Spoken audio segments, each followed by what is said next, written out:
마태복음 11장 28절서부터 30절까지의 말씀입니다. 방송실 베이스를 좀 빼주세요. 28절서부터 30절까지입니다.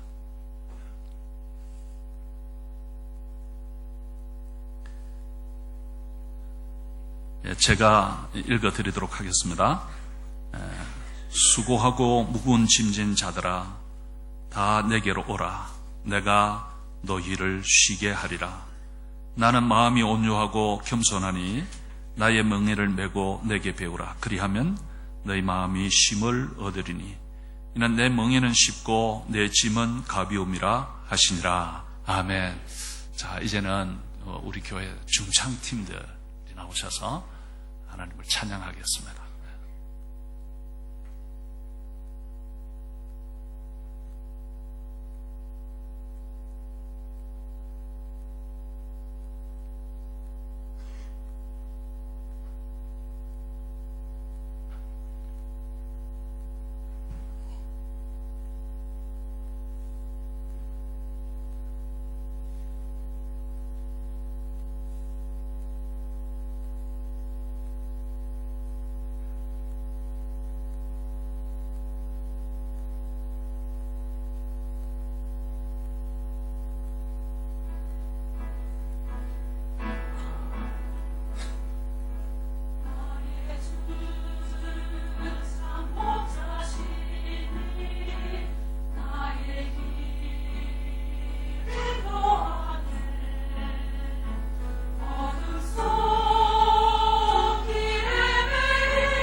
힘찬 박수로 하나님 앞에 영광을 돌리겠습니다. 정리하십니다. 감사합니다. 오늘 저희 교회에서 말씀을 전해주실 목사님을 간단하게 소개해드리겠습니다. 우리 한국 방송국 가운데 MBC라고 하는 방송이 있습니다. 우리 한국 분들은 많이 알고 계시겠습니다만, 거기 저녁에 메인 뉴스 9시에 뉴스 데스크를 진행하신 앵커로 뉴스를 진행하셨던 분이시고, 나중에는 이제 보도국의 부국장으로, 그리고 나중에는 IMBC의 사장님으로 이렇게 계시다가, 그런 가운데 이제 예수님을 만나고 예수님을 믿게 되었어요. 그래서 다 내려놓고 이제 미국에 가서 신학을 공부를 하고, 이제 서울 온누리교회에서 또 이렇게 목사님으로, 또는 그 온누리교회에서 운영하는 CGN TV가 있습니다. 그걸 또 맡아서 섬기고 봉사하시다가 이제 서울의 베이직 교회라고 하는 교회를 이렇게 개척을 해서 교회를 섬기고 계십니다. 이번에 이렇게 건강이 많이 좋지 못하셔서 못 오실 뻔했는데 그래도 참 힘을 내시고 와주셨습니다. 우리 목사님 나오셔서 오늘 말씀 전하실 때 우리 힘찬 박수로 한번 환영하면 좋겠습니다. 감사합니다.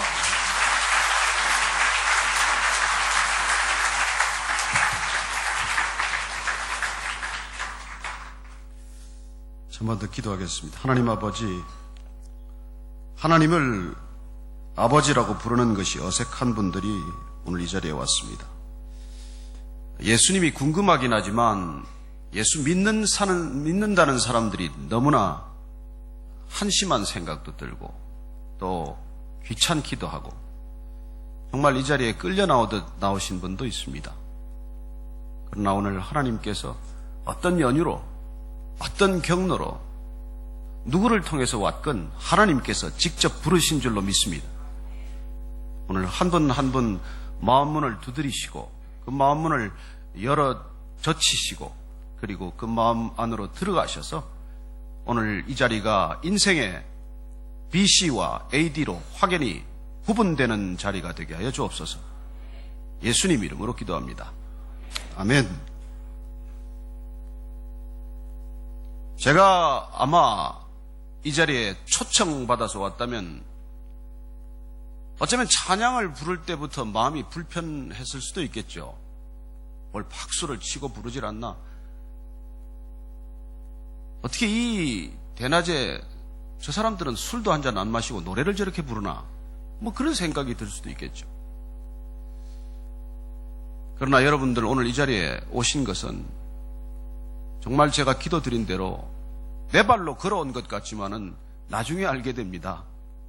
내 뜻으로 온 것도 아니고 내가 결정해서 온 것도 아니고 하나님께서 오래 기다리셨고 부르셨고, 그리고 오늘 하나님이 넌 내 아들이다, 넌 내 딸이다, 그 말씀을 들려주기 위해서 여러분들을 초청하셨다는 것입니다. 성경은 한 영혼이 천하보다도 귀하다고 말합니다. 한 영혼, 단 한 사람의 영혼, 그 가치, 그 무게가 이 온 세상보다도 더 가치 있는 존재라는 것이죠. 우리는 그런 문화 속에 자라지 않았습니다. 내가 있건 없건 별 상관도 없는 세상을 살았을 수 있고, 또 이 땅에 어제 전쟁 기념관을 제가 가보았습니다마는 그야말로 사람의 목숨이, 사람의 그 몸에서 흘러난 피가 강을 이룰 만큼 사람들을 그렇게 학살하는 그런 곳이 세상이에요. 이런 세상의 현실을 살아가면서 한 영혼, 그가 피부색이 어떻건, 그가 성별이 어떻건, 그가 직업이 어떻건 그 영혼이 천하보다도 더 귀하다고 하는 말이 어떻게 그렇게 선뜻 믿어지겠습니까? 목사님께서 잠깐 소개해 주셨지만 전 25년간 MBC에서 뉴스를 전했어요. 밤마다 뉴스 전하느라고 제 인생을 다 바친 사람입니다. 그러나 그렇게 전했던 뉴스가 돌아보니까 전부 밴 뉴스예요. 제가 그렇게 제 생명을 바쳐서 전했던 뉴스 듣고 사람이 변한 사람 없습니다. 죽음에서 살아난 사람은 없어요. 어느 날 제가 예수님을 믿게 되면서 내가 전하는 뉴스가 이게 다 뭔가? 들어도 그만이고 안 들어도 그만이고 알아도 그만이고 몰라도 그만인 이 뉴스 전하느라고 난 내 인생을 언제까지 이렇게 소진해야 하나 그런 생각을 하게 된 것이죠. 그래서 53살에 신학을 하게 되고 57살에 목사 안수를 받았습니다. 왜요? 한 가지 목적이에요. 내 나머지 여생을 굿뉴스를 전하다가 이 세상 떠나겠다고 결정한 것입니다. 오늘 여러분들이 잠깐 읽은 이 성경 말씀은 굿뉴스예요. 이 뉴스는 들으면 사람이 살아나는 뉴스입니다. 우리가 날마다 듣는 뉴스는 그건 들으면 우리가 죽어가는 뉴스예요. 신문이건 텔레비전이건 처음부터 끝까지 그렇게 반가운 뉴스들이 많지 않습니다. 우리를 불안하게 하고 우리를 두렵게 하고 우리를 어딘가로 그냥 도망가고 싶은 생각이 들게 하는 그런 뉴스들이 얼마나 많습니까? 저는 한국에서 우리 한국 국민들이 그렇게 뉴스를 듣고도 이민 안 가는 거 보면 신기해요. 저 뉴스를 듣고 어떻게 저렇게 한국 땅에 살고 있나? 그래요. 그러나 여러분들 그 뉴스를 듣는 것만으로 인생의 문제가 해결되지 않습니다. 어쩌면 그 뉴스를 들으면 여러분들은 점점 좀 더 시달리게 될 거예요. 적어도 인생이 다 같이 겪게 되는 그 어려운 세 가지 문제들에 어느 누구도 피할 수 없는 그런 문제들에 우리가 직면하게 되는 것이죠. 첫 번째가 뭘까요? 인생의 모든 문제가 부족함에서 비롯된다는 것입니다. 저나 여러분들이 세상 살아가면서 늘 부족함에 시달린다고 하는 것, 이게 우리가 피할 수 없는 현실이에요. 젊어서는 돈이 부족합니다. 조금씩 나이 들면 건강이 부족해요. 어떤 분은 학식이 부족하고 어떤 분은 또 다른 자기가 추구하는 모든 것들이 부족하다는 데서 헤어나질 못합니다. 부족하기 때문에 사람들이 갈등을 빚고 부족하기 때문에 서로 다투고 싸우고 심지어 살인하고 그러지 않습니까? 넉넉하다면 차고 넘친다면 무엇 때문에 사람이 싸우고 갈등하겠습니까? 누가 공기를 놓고 싸우겠습니까? 그러나 심지어 물조차도 부족하면 싸우지 않습니까? 누구나 이 헤어날 수 없는 부족감, 이 부족감 때문에 우리는 또 불안감에 빠지게 돼요. 여러분, 아이가 엄마 품에서 실컷 젖을 먹으면 불안하지 않습니다. 그러나 배가 고프면 엄마 품을 떠나면 아이가 불안해서 울기 시작하는 것이죠. 여러분은 어떤 일들이 일어날 때 가장 불안하십니까? 어쨌든 우리 인생은 불안감에서 벗어나지 못합니다. 그런 것들 때문에 필연적으로 우리는 불만족하면서 산다는 것입니다. 누가 이 자리에서 나는 불만이 없습니다. 나는 살아가는데 아무것도 부족하지 않습니다. 나는 한 번도 불안해 본 적이 없습니다. 그렇게 말할 수 있는 분이 있겠어요? 우리 누구나 다 부족감에 시달리고 결핍감에 시달리고 불안감에 시달리고 그리고 불만족함에 늘 시달리는 존재로 살아가는 것입니다. 이 문제를 어떻게 하면 해결할 수 있을까요? 경제학은 이 문제를 해결할 수 있는 그런 지혜를 우리에게 주는 듯 하죠. 그러나 어느 경제학자가, 어느 노벨 수상 경제학자가 인간의 이 부족함의 문제를 해결할 수 있겠습니까? 아니, 경제학의 출발점은 두 가지예요. 인간의 욕망은 무한하다는 것. 그러나 그 무한한 욕망을 채울 수 있는 재화건 용역이건 그 수단은 제한되어 있다는 것. 그게 우리의 현실이고, 그래서 경제학은 생산과 분배 문제에 집중하게 됩니다. 어떻게 더 많이 생산할 것이며 어떻게 효율적으로 분배할 것이며 그래서 어떻게 이 사회가 가지고 있는 문제를 해결해 나갈 것인가 하는데 관심을 갖는 것이죠. 인간은 권력의 부족에 시달립니다. 내가 사람들을 내 마음대로 좌지우지하고 살 수 있다면 얼마나 좋겠습니까? 내 말 한마디에 사람들이 다 복종하고 내가 생각하고 끌고 가고자 하는 방향대로 사람이 다 따라온다면 무슨 문제가 있겠어요? 그러나 이 세상에 그런 것은 없습니다. 그래서 누구든 권력을 추구하게 되고 권력을 추구하기 위한 효율적인 집단, 정당이라는 걸 형성하게 되고 그리고 그 정당끼리는 끊임없이 권력을 놓고 다투는 그런 정치 현실을 우리에게 보여주고 있지 않습니까? 그러나 어떤 권력이, 어떤 정부가 우리 인간의 문제를 본질적으로 다 해결한 정부가 있겠습니까? 이 땅에 어떤 정권이 유토피아를 우리에게 보여줄 수 있겠습니까? 그런 일은 역사에 없습니다. 아니, 유토피아라는 말 자체가 이 땅에 없는 것을 지칭하는 말이에요. 어떤 이데올로기가, 어떤 이념이 우리의 문제를 다 해결할 수 있겠습니까? 저는 여러분들이 인생에 피할 수 없는 이 문제를 우리가 궁극적으로 안고 살아가야 한다는 현실 때문에 우리는 종교라는 해결책을 모색하기 시작을 합니다. 인생에 문제가 없다면 종교도 필요 없겠죠. 그러나 정작 종교라는 틀에 들어가 보면 때로는 세상보다도 더 못한 세상을 만들어 놔요. 저는 47살 때까지 불교 신자였습니다. 저는 마하바냐 바라밀다 심경을 하루에도 수십 번씩 암송을 했어요. 주기도문보다 아직도 그게 더 익숙합니다.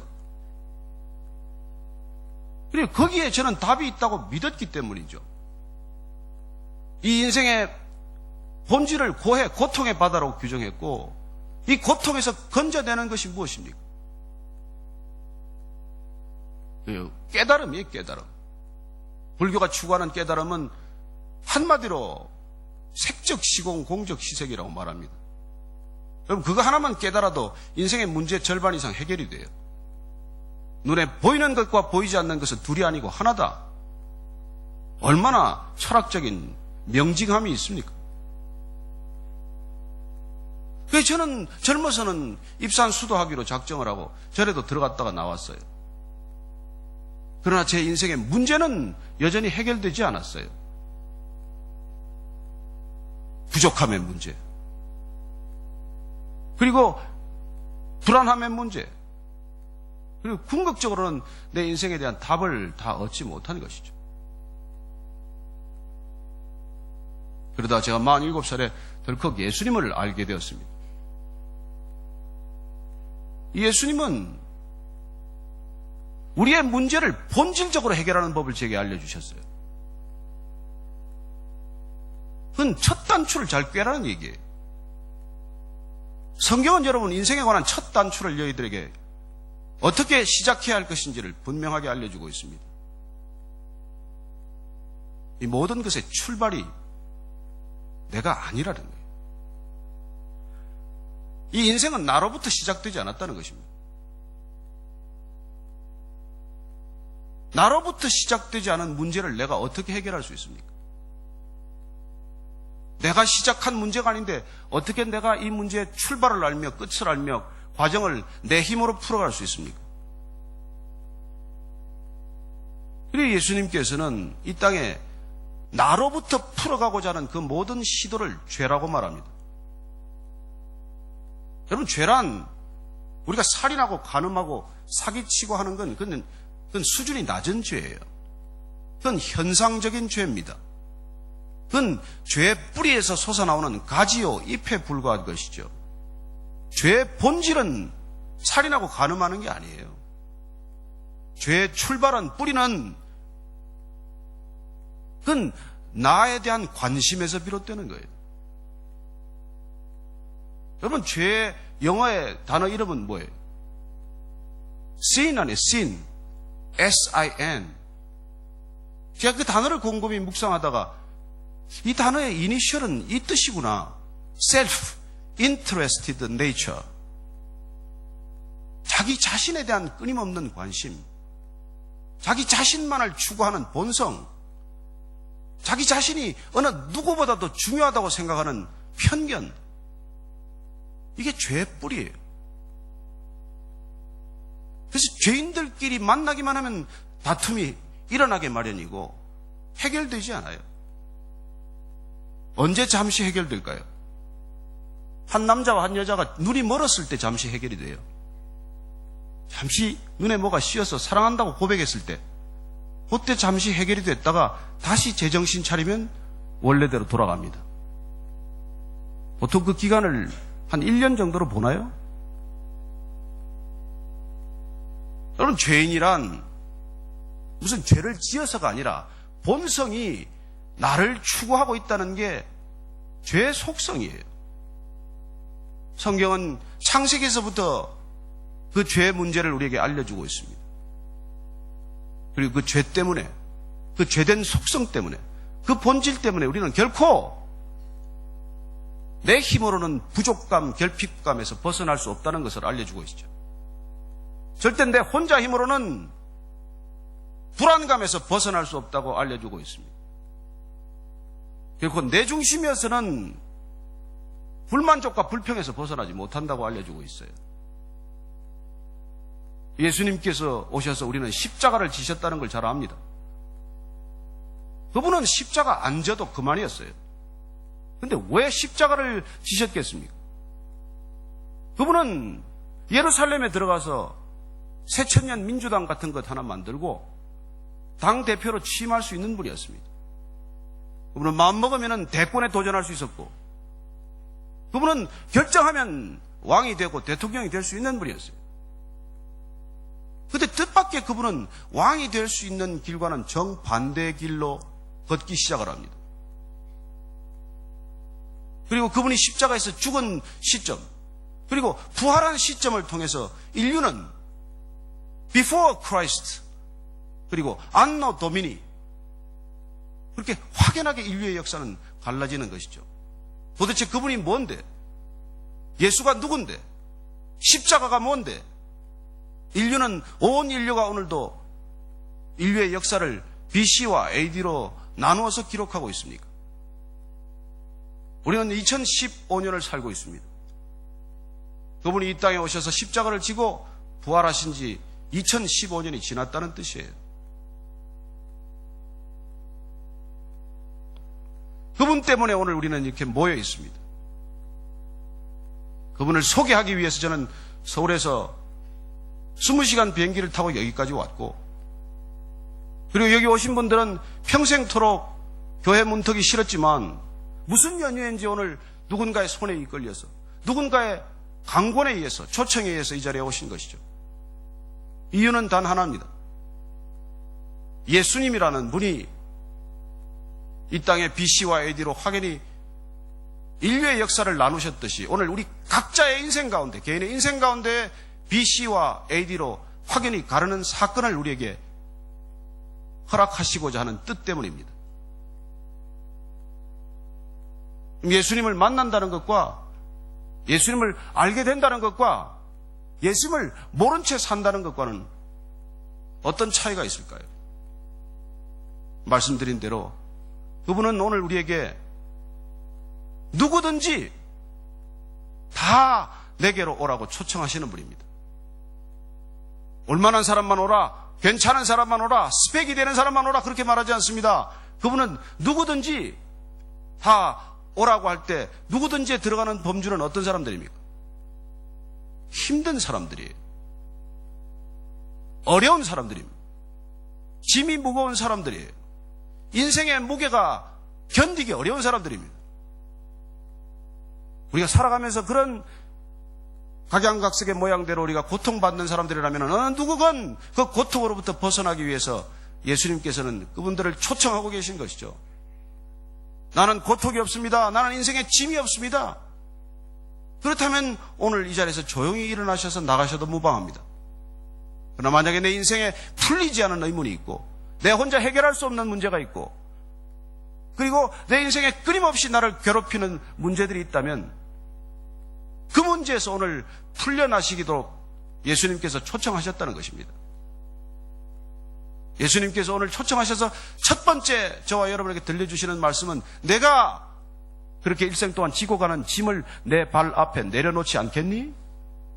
그런 초청이에요.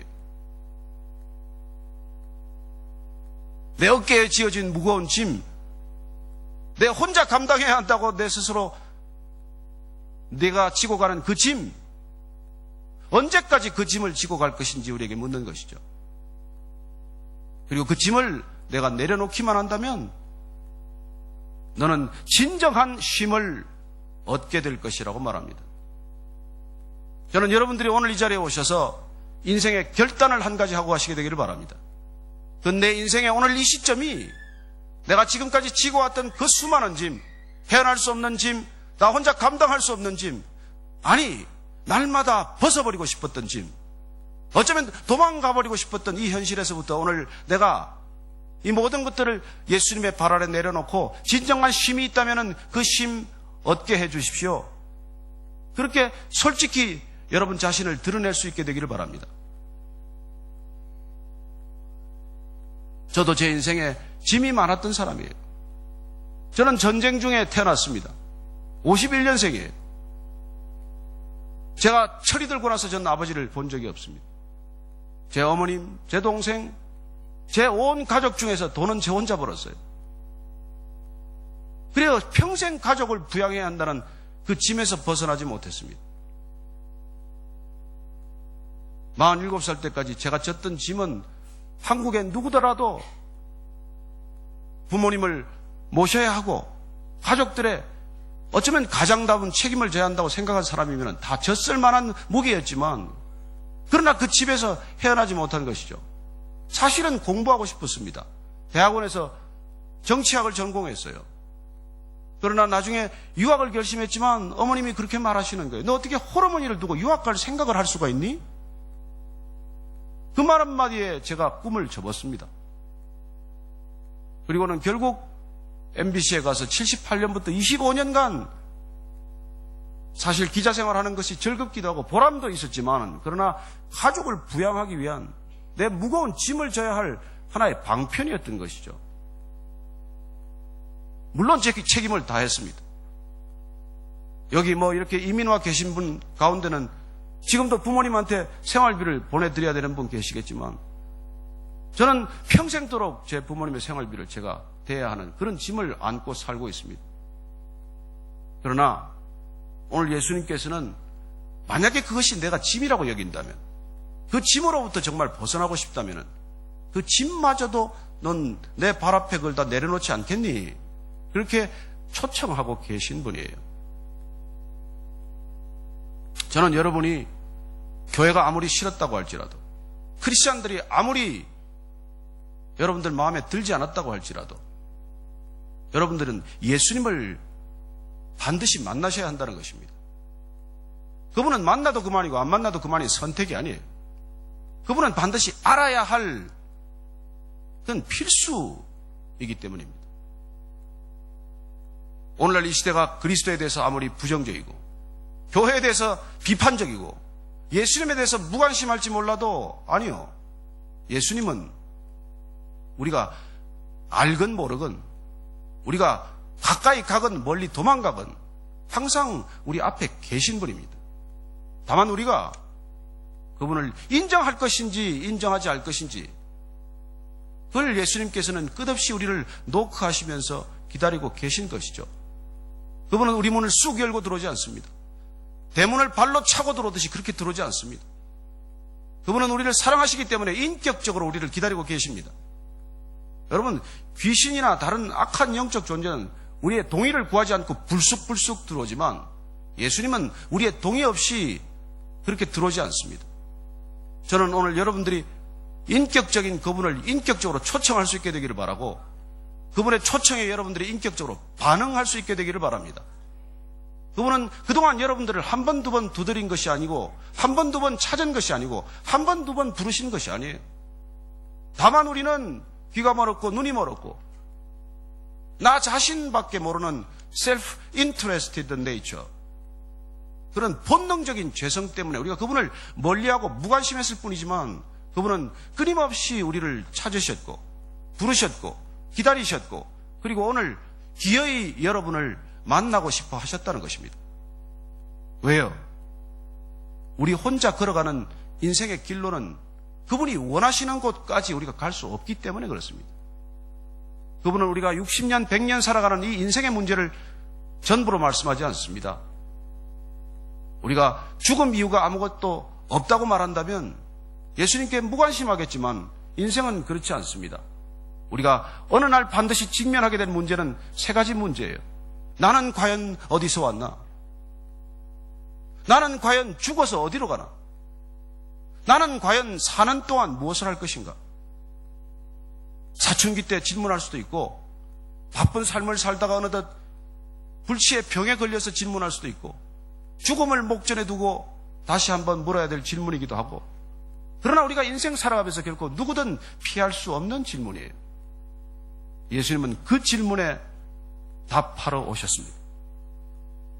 여러분들이 가질 수밖에 없는 질문, 잠시 잊어버릴지는 몰라도, 잠시 의식 저 밑바닥에 가라앉아 있을지는 몰라도 때가 되면 반드시 수면 위로 떠오르는 질문이고, 우리가 나이 들수록, 우리의 건강이 약해질수록, 우리가 가진 것이 없을수록 우리가 반드시 맞닥뜨리게 될 수밖에 없는 그 질문에 답해 주시기 위해서 예수님께서는 오늘 저와 여러분에게 이 말씀을 들려주시는 것입니다.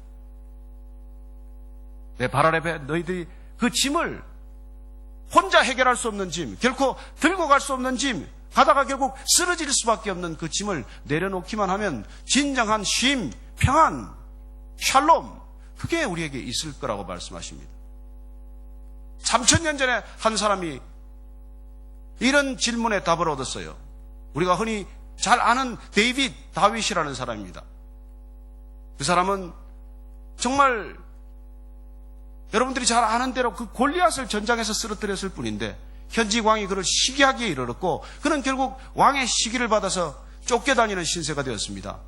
왕은 특전사 3000명을 편성을 해서 그를 전국을 수배해서 잡기 시작을 합니다. 그는 10년이 넘게 광야를 전전하면서 도망다녀야 되는 신세가 되고 말았어요. 잘못한 게 없습니다. 오히려 위기에 빠진 나라를 구했을 뿐이에요.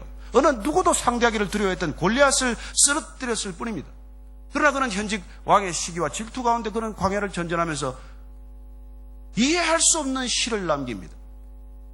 왕궁에서 지은 시가 아니에요. 모든 게 다 문제가 해결돼서 지은 시가 아닙니다. 여호와가 나의 목자시니 내가 부족함이 없으리로다. 그가 나를 푸른 초장에 누이시며 쉴만한 물가로 나를 인도하시는도다. 내 영혼을 소생시키시고 자기 이름을 위하여 의의 길로 인도하시는도다. 내가 사망의 음침한 골짜기를 지날지라도 해를 두려워하지 않은 것은 주께서 나와 함께 하심이라. 주의 지팡이와 막대기가 나를 안위하시나이다. 내 원수의 목전에서 내게 상을 베푸시고 기름으로 내 머리에 바르셨으니 내 잔이 넘치나이다. 주의 선하심과 인자하심이 정녕 나를 따르리니 내가 여호와의 집에 영원히 거하리로다. 아무것도 해결되지 않았어요. 인생의 어떤 것도 해결되지 않았습니다. 그러나 그는 지금 하나님을 나의 목자, 나의 아버지, 그분을 따르기 시작을 했더니 나는 부족함에서부터 벗어났다는 거예요. 결핍감에서 해방되었다고 말합니다. 비록 손에 아무것도 없고 눈에 보이는 것이 없지만, 현실은 암울하지만, 그러나 하나님이 내 안에 들어왔더니 나는 어떤 것도 부족하지 않다는 것입니다. 부족이란 무엇입니까? 가져서 해결되는 문제가 아니라는 것이죠. 소유가 해결할 수 있는 문제가 아니라는 것이죠. 여러분, 더 가진다고 해결되는 문제가 아니라는 데 문제가 있습니다. 우리의 마음은 그렇게 단순하지 않습니다. 어떤 것을 채운들 이 안에 가득 차지 않습니다. 온 세상을 우리 마음에 담은들 마음이 흡족하겠습니까? 천하의 미인들을 다 담은들 마음이 흡족하겠습니까? 아니요. 여러분, 차 바꾸면 한 사흘 가고 집 바꾸면 한 석 달 간다는 거 아닙니까? 어떤 눈에 보이는 것들을 가져도 우리는 해결되지 않는 부족감이 있어요. 왜요? 이 공간은 하나님이 좌정하셔야 해결되는 공간이기 때문이에요. 하나님이 오시면 무슨 일인지 우리가 가진 것이 없어도, 형편은 하나도 풀리지 않고 되는 일은 없어도 부족함에 시달리지 않는다는 것이죠. 비록 사망의 음침한 골짜기를 가더라도 해를 두려워하지 않는 두려움으로부터의 해방을 경험한다는 것이죠. 어디를 가더라도 쉼이 없는 세상 가운데 그야말로 쉴만한 물과 쉼을 경험할 수 있다는 것입니다. 여러분, 휴가 가면 쉼이 됩니까? 여러분, 휴가 다녀오신 분 많겠지만 쉬었다고 쉬어진 것입니까? 가서 이혼 직전으로 돌아온 사람 없습니까? 차라리 직장 나가고 일터 나갈 때는 대화의 시간이 적었지만은 휴가라고 가서 그냥 아침부터 저녁까지 있다 보면 언제까지 이 사람과 살아야 되나? 무슨 쉼이 있습니까? 인생에 쉼 없습니다. 쉼은 인간과 인간 사이에서 일어나는 관계가 아니에요. 오직 하나님이 내 안에 오셔야, 그분 안에 있어야 해결되는 것입니다. 인간은 다 깨진 독과 같아요. 여러분, 깨진 독을 어떻게 채웁니까? 무슨 물을 부은들 깨진 독에 물이 채울 수가 있겠어요? 깨진 독, 금간독이 물에 차는 방법은 단 한 가지입니다. 그 독이 물 속에 잠겨 있는 거예요. 여러분, 인간은 하나님 안에 있을 때만 부족함으로부터 해결되는 것입니다. 인간은 채워서 해결되는 존재가 아니에요. 죄인들은 채운다고 더 목마른 존재입니다. 그러나 우리가 하나님을 알기만 하면, 예수님이 아빠라고 부른 그분이 나한테 오기만 하면, 내가 그분 안에 있을 수만 있다면, 여러분들, 우리의 모든 목마름은 해결될 것입니다. 이 시대가 물이 없어서 목마른 것이 아니고, 양식이 없어서 배고픈 것이 아니라, 하나님이 누구신지를 몰라 배고픈 것이고 목마른 거예요. 왜 내가 목마른지, 왜 내가 부족함에 시달리는지, 왜 내가 근거 없는 불안감에 늘 시달려야 하는지를 우리가 모른다면 무슨 대책이 있겠어요? 뭘 가진들 해결이 되겠습니까? 저는 대한민국의 가장 큰 부자가 식물인간 상태에 있다는 게 안타깝습니다. 그분 타지도 못할 차가 124대인가 있다는 게 안타까워요. 여러분, 그 많은 것들이 인생의 문제를 해결했을까요? 여러분, 대통령 제가 7명을 인터뷰했는데 가장 이 세상에 권력이 부족하다고 갈증을 느끼는 사람들이 대통령이고, 가장 돈이 부족하다고 느끼는 사람들이 재벌이에요. 저는 돈 100만 원만 있어도 행복합니다. 그러나 그분들은 100억이 있어도 모자라요. 저는 방 한 칸만 더 있어도 행복하지만은, 어떤 부자는 보니까 방을 94개짜리를 짓고도 마음에 안 들어서 집으로 옮기더라고요. 인생의 진정한 쉼, 그 쉼이란 오늘 예수님께서 여러분들을 초청하십니다. 나한테 오라는 거예요. 그분한테 가면 그분은 여러분에게 짐을 더 지워지기 위해서 부르는 게 아닙니다. 여러분들이 짐이 모자라서 또 종교적 짐을 지우기 위해서 부르신 게 아니에요. 여러분들이 지고 갈 수 없는 짐을 내려놓게 하기 위해서 부르신 것이지, 저는 이 시대 교회가 정말 하나님을 모르는 사람들을 초청해서 또 다른 짐을 지우는 것을 지극히 경계하는 사람이에요. 그래서 어쩌면 교회까지 오지 못하더라도 예수님을 먼저 만나야 한다고 믿는 사람입니다. 예수님을 만난 사람들은 교회가 됩니다. 예수님을 알기만 하면 교회로 살아가게 되어 있어요. 그러나 예수님을 모른 채, 예수님을 만나지 못한 채 이 공간에 아무리 있다고 한들 교회는 탄생하지 않습니다. 저는 오늘 이 자리에 오신 분이 예수님을 마음으로 영접하기를 바라고, 내 안에 예수님이 계신다는 믿음을 갖게 되기를 바라고, 그럴 때 진정한 그리스도인이 되기를 소망하게 될 것이고, 그리고 여러분들이 그리스도인이 되기만 하면 이 땅에 어떤 것도 여러분들을 흔들 수 없는 인생의 쉼이 있을 것이고, 흔들리지 않는 믿음을 갖게 될 것이고, 내 욕망이 아니라 이 땅에 진정 하나님이 꿈꾸는 소망을 우리가 함께 품을 수 있다는 것입니다. 저는 이 세상이 부조리하고 불합리하고, 그래서 저는 혁명을 꿈꾸었던 사람이에요. 정치학을 10년 공부했습니다. 정치 사상사를 공부했고, 국제관계론을 공부했고, 그리고 권력론을 가지고 논문을 썼어요. 과연 권력이 인간의 문제를 해결할 수 있겠습니까? 아니요. 저는 권력이 결코 문제를 해결할 수 없다는 것을 눈으로 목격했습니다. 내 집에서, 그리고 또 정치 현실 가운데. 저는 여러분들이 권력이 아니라 예수님께서 오늘 여러분에게 선물하시고자 하는 그 사랑으로 여러분들의 모든 문제가 해결되기를 바랍니다. 그분은 사랑하시되 죽기까지 우리를 사랑하셨습니다. 사랑이란 무엇입니까?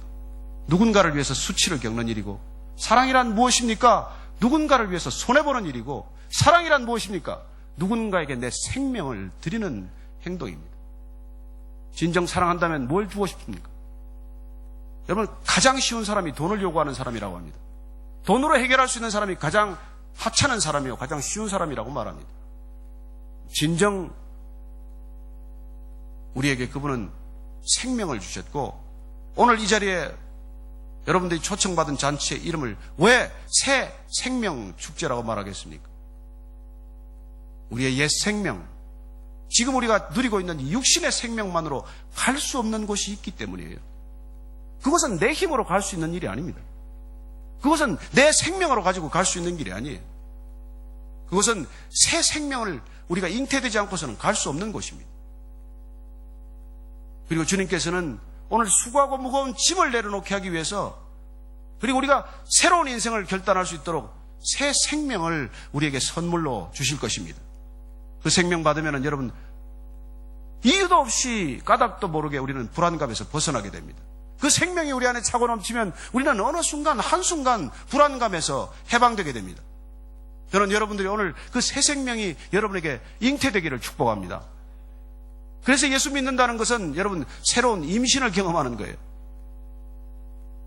남자들은 이해 못하겠지만 여자분들은 새 생명이 나한테 오면 여러분 그걸 어떻게 모를 수 있겠습니까?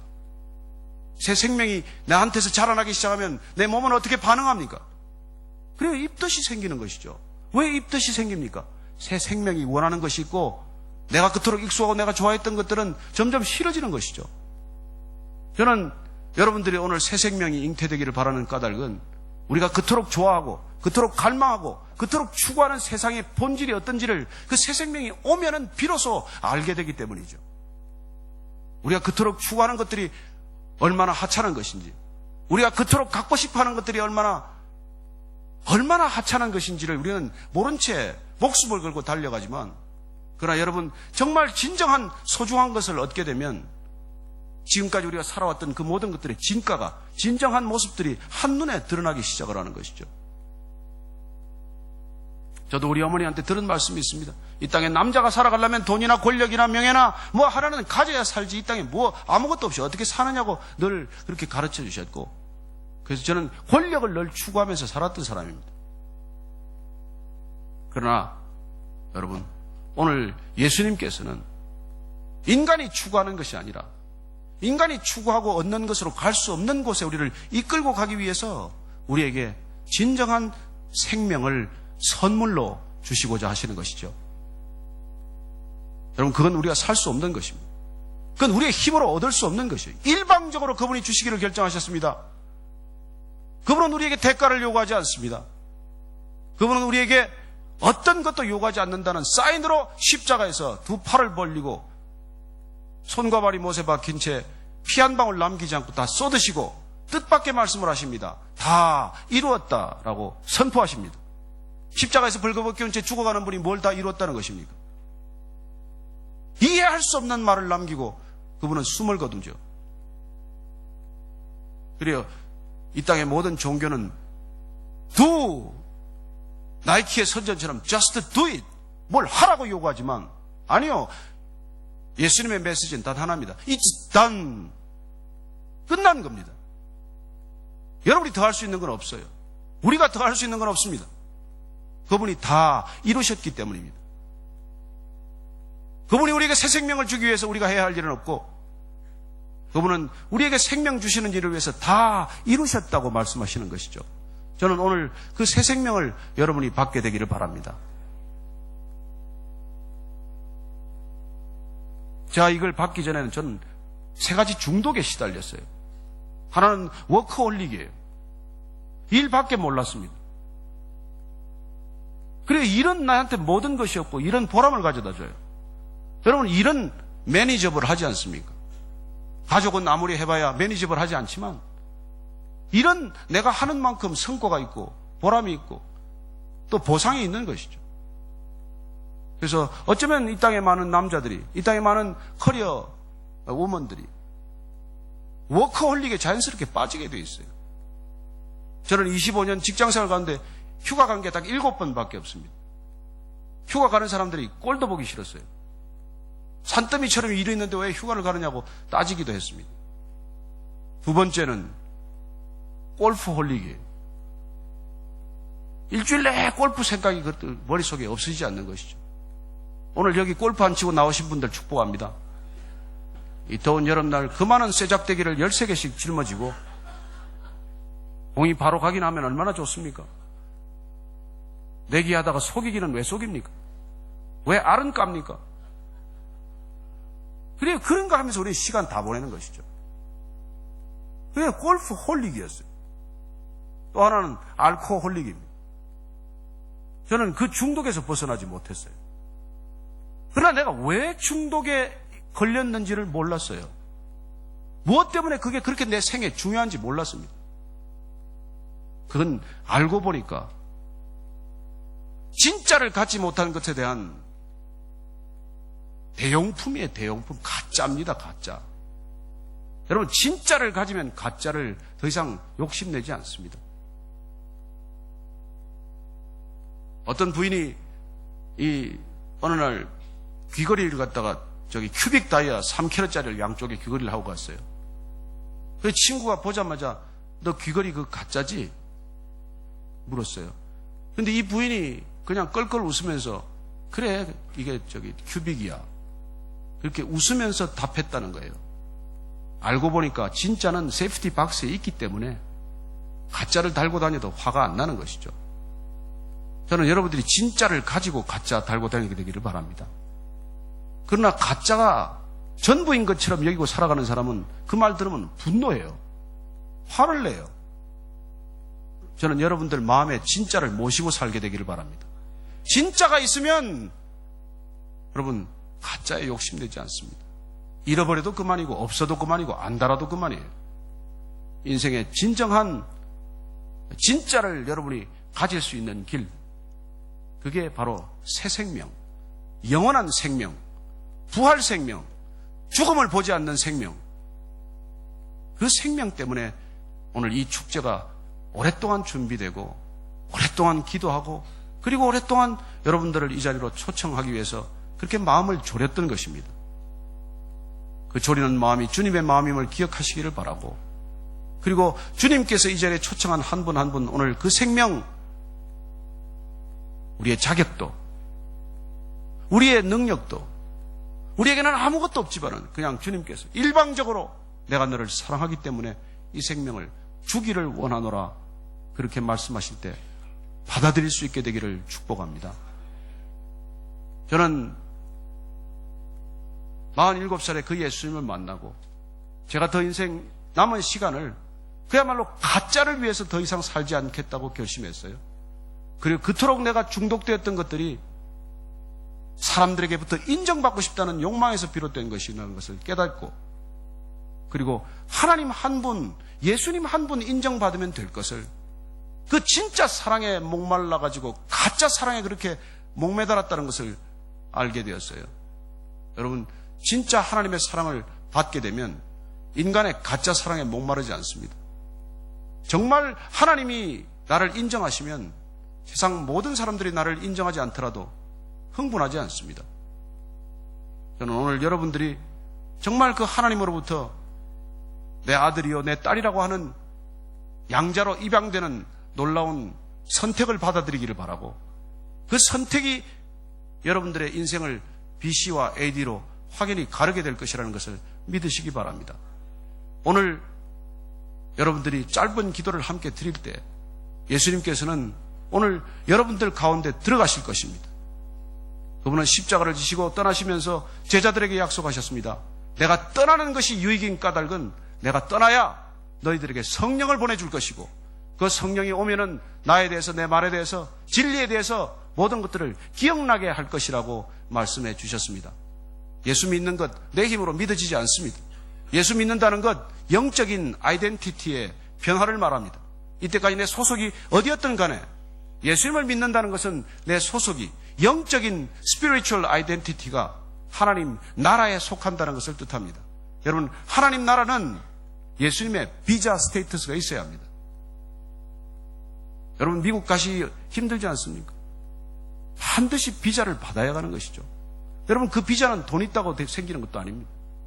그 비자는 내가 박사학위 있다고 받는 것도 아니에요. 그건 한국 정부나 이 정부가 인정해 줘야 되는 것이죠. 저는 여러분이 하나님 나라에 가기 위해서 예수님 비자는 일단 받아두시게 되기를 축복합니다. 그거 왜 돈도 안 요구 안 하는데 왜 안 받습니까? 제가 그래서 친구 보고, 야, 받아둬라. 받아둬라, 제발. 돈 내라는 것도 아니고 비자 피를 요구하는 것도 아닌데 왜 안 받냐? 너 죽고 나서 천국 없으면 그때 돼서 그냥 없구나. 그러면 다행이지만 있으면 어떡할래? 왜 그렇게 바보 같은 선택을 하냐? 저는 여러분들이 오늘 정말 현실적으로라도 꼭 비자 하나 받고 가시게 되기를 축복합니다. 제가 그 받고 났더니 제 안에 일어나는 형언할 수 없는 변화를 경험했습니다. 제가 47살 때까지 이래봬도 눈 한 번 찌푸리면 누구도 눈을 마주보지 못했어요. 눈에 불이 치솟았다고 말합니다. 회사 사원들 사표도 많이 받았고 제 아내는 내 눈을 감히 쳐다보지 못했어요. 근데 예수님을 믿고 나니까 눈에 힘이 다 빠지더라고요. 제가 아내한테 3가지를 약속했습니다. 여보, 내가 예수 안 믿고 그렇게 설치고 살았는데 알고 보니까 나 같은 죄인이 없는데 이제 내가 예수님 때문에 드디어 당신 진가를 알게 되었으니 내가 3가지 약속을 하마. 첫째는 내가 당신 말꼬리를 자르지 않을게. 하고 싶은 얘기 다 하고 사소. 제가 기자 생활을 하면서 1분 20초 인생을 살았어요. 모든 리포트는 기본 단위가 1분 20초예요. 더 이상 오래 얘기하면 못 견딥니다. 그래서 대화가 됩니까? 얘기 시작하면 한마디로 그렇게 얘기하죠. 좀 쉽게 얘기해봐. 간단하게 얘기해봐. 한마디로 얘기해봐. 그럼 얘기 못하죠. 왜냐하면 제 아내는 얘기를 전할 때 모든 과정을 다 전해야 얘기라고 생각을 하기 때문이죠. 오늘 집회 갔다 오면은 목사가 30분 설교하면 30분 다 전할 수 있습니다. 그걸 다 전해도 얘기는 끝나지 않아요. 회중들의 반응, 목사의 넥타이 이런 걸 다 전해야 대화가 되는 분이에요. 그러나 제가 평생 그걸 가로막았기 때문에 제가 제 아내에게 드디어 이 발언권을 허락했습니다. 무슨 얘기든지 내가 들어주겠노라고 약속을 했어요. 첫날 새벽 4시 20분까지 얘기를 하더라고요. 하루 이틀이 아니에요. 그 다음날 새벽 3시, 그 다음날 12시 제가 졸다가 정말 영어로 방언을 하면서 들었습니다. 그래요. 1년 반을 그렇게 들었더니 제 아내가 이렇게 얘기를 해요. 여보, 이제 내가 당신을 믿을 수 있게 되었다는 거예요. 여러분, 누군가를 믿을 수 있게 되는 존재, 같이 살아가는 부부가 서로 믿을 수 있다는 것보다 큰 행복이 없습니다. 나는 예수님 때문에 그 선물을 하나 받았어요. 2번째, 내가 술을 끊겠다고 약속을 했습니다. 내가 이때까지 술을 먹었던 그 많은 시간들을 내가 가족들한테 돌려주겠다고 결심을 했어요. 그리고 제가 마지막으로 결심한 건 내가 이제 거짓말을 끊겠다고 했습니다. 여러분, 기자생활 전체는 거짓말의 연속이에요. 그러나 내가 거짓말하기 때문에 제가 제일 분노하는 게 누군가의 거짓말이에요. 여러분, 내 안에 거짓이 있었으면 남의 거짓을 못 참습니다. 여러분, 내가 돈을 밝히면 남이 돈 밝히는 꼴 못 봅니다. 여러분들은 무엇 때문에 화를 내십니까? 그 화내는 그게 바로 내 죄고 내 죄의 뿌리예요. 제가 그렇게 예수님 때문에 제 가정이 회복되는 것을 경험했고 제 자녀들과의 관계가 회복되는 것을 경험했습니다. 제가 그랬어요.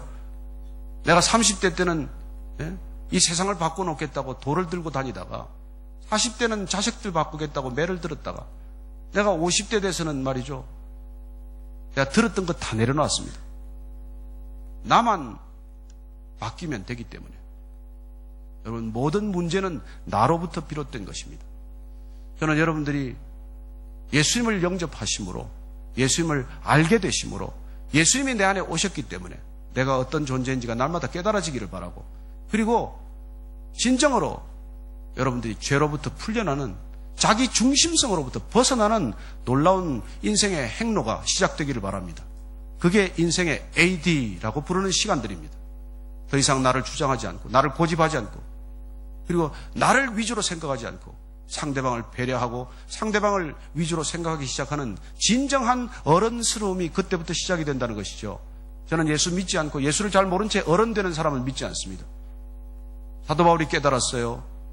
그래서 내가 말하는 것이 어린아이와 같고 깨닫는 것이 어린아이와 같고 생각하는 것이 어린아이와 같다가 그도 예수님 만나고 내가 말하는 것이 어른스러워지고 깨닫고 생각하는 것이 비로소 어른 되었다는 고백을 하게 됩니다. 저는 오늘 여러분들이 어른으로 이 자리에 들어왔지만 예수님 앞에서 진정 어린아이와 같다는 것을 다시 한번 깨닫게 되기를 바라고, 그리고 오늘 예수님 받아들이심으로 믿음을 결단함으로 진정한 어른스러운 삶, 성숙한 삶, 영원한 삶을 향해서 한 걸음 한 걸음 내딛는 출발점이 되기를 축복합니다. 오늘 그래서 제가 오늘 여기 함께 모시고 온 분들과 함께 같이 이 자리에 오신 처음 오늘 교회에 오신 분이거나 예수님에 대해서 관심이 궁금하신 분이거나 또 오늘 제 말씀을 통해서 나는 내 죄로부터 한번 자유하기를 결단한다고 그렇게 결심하는 분들, 같이 한번 고개 숙이고 우리가 기도하기를 원합니다. 다 같이 한번 고개 숙이고 한 목소리로 같이 기도할 수 있게 되기를 바랍니다. 작은 소리로라도 소리를 내어서 기도해 주십시오. 그리고 오늘 제가 제 인생의 문을 열겠습니다. 제 마음의 문을 열겠습니다. 예수님 약속하신 대로 제게 성령을 보내주시고 예수님 제 안에 들어오셔서 제 인생 BC와 AD로 확연히 갈라질 수 있도록 도와주십시오. 그렇게 우리의 마음의 중심을 내어드리는 짧은 기도를 같이 한번 하겠습니다. 같이 기도하겠습니다. 예수님 알고 싶습니다. 예수님 믿고 싶습니다. 예수님의 죄 용서를 받아들이고 싶습니다. 십자가의 용서를 받아들이고 싶습니다. 죄로부터 자유하고 싶습니다. 예수님께서 내 죄를 용서하셨음을 믿겠습니다. 죄로부터 자유해졌음을 믿음으로 선포합니다. 예수님과 함께 걷겠습니다. 예수님과 일평생 동행하겠습니다. 예수님 제자가 되겠습니다. 예수님 사랑합니다. 예수님 이름으로 기도합니다. 아멘. 하나님 아버지, 오늘 주님께서 단 한 사람, 이 새생명잔치에 주님 찾으시는 단 한 영혼이라고 할지라도 천하보다 귀한 영혼 받아주셔서 참으로 감사합니다. 하나님, 이 요한네스버그에 사업하러 왔다가 돈 벌러 왔다가 무슨 목적이든 왔다가 오늘 예수님 만나게 하시기 위해서, 예수님 알게 하기 위해서 여기까지 기다리시고 인도하셨음을 감사합니다. 하나님 아버지, 예수님 모르고 시작했던 내 인생이 오늘 이 순간부터 예수님과 함께 걸어가는 놀라운 믿음의 삶이 시작되게 하여 주옵소서. 오늘 예수님을 인격적으로 영접한 분 주님께서 받아주시고 그 인생 가운데 확연히 BC와 AD로 갈라지게 하시고 이제 주님과 함께 일평생 주님을 찬양하고 주님을 기뻐하며 주님과 함께 동행하는 주님의 제자된 삶이 되게 하여 주옵소서. 예수님 이름으로 기도합니다. 아멘. 자, 오늘 이렇게 말씀 전해주신 목사님께 우리 박수 한번 할까요? 네, 그렇습니다. 감사하고